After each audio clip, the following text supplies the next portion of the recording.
Hi everyone, and welcome to week 2 of Institutional Assessment and Effectiveness. We have a very big week ahead of us, a lot going on, so I just wanted to kind of walk through a little bit about what we'll be looking at and then touch base with you all about what you need to kind of be thinking about and what you need to be working on. So this week we're talking about accreditation, and you'll see on Canvas that there are several documents related to accreditation, and there's actually a PowerPoint lecture that you can watch, and that will be very helpful in terms of looking at how historically what has happened to cause this need for accountability.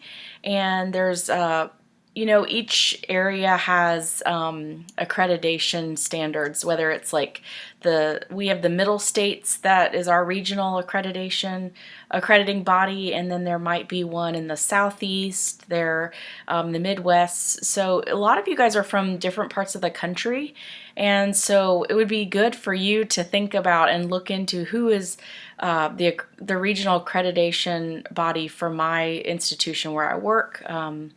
And just kind of look into that.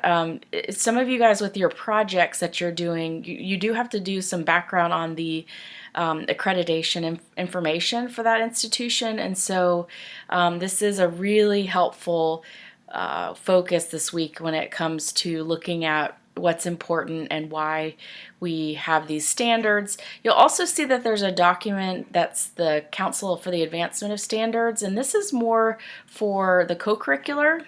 People use those standards when it comes to student affairs work. In our degree, as we were writing our learning outcomes, we focus very much on the CAS standards, so that's a helpful document as well. There's the iPEDS database, which really is wonderful in the sense that you're able to get on there and see what the different requirements are for like admissions requirements. It shows the student populations, it talks about retention rates, it talks about who are the accrediting bodies that have a checks and balances with that institution, and so when the last visit was, and so that's really helpful information. If you will go and follow those instructions just to be able to explore that and see how that works, that would be very, very helpful for each of you for this coming week. We're going to also be having some Zoom sessions. We'll be meeting and discussing your projects and what you're thinking about, and I'll be talking through a few of the assignments as well.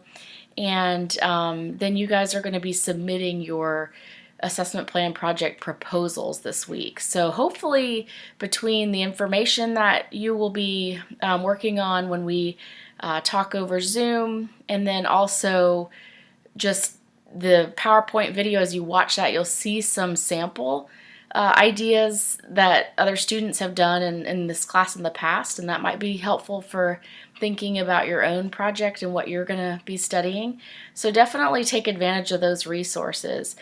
We'll also have another discussion this week, and I do appreciate that you all jumped right in with the discussions. I will say that it's really important that you don't just write all of your responses the first couple of days of the week and then sort of trail off. A discussion is only good if it really kind of moves along. So the idea is that you will see when people respond to you, that you will respond back, even if it's just 1 or 2 lines, validating that you read this, or that's a good idea or a good question. And so I want to see interaction when it comes to the discussions online. So make sure you're keeping that in mind as we move forward with future discussions, weekly discussions. And if you have any questions at all, please do not hesitate to ask. I will give you an opportunity at our Zoom session to be able to follow up if you have questions. And you can also reach out to me one-on-one if you have a question that's more like of an individual project question. I'll be happy to answer that. So anyways, I look forward to connecting with you. I hope you're doing very well, and I look forward to seeing you this week.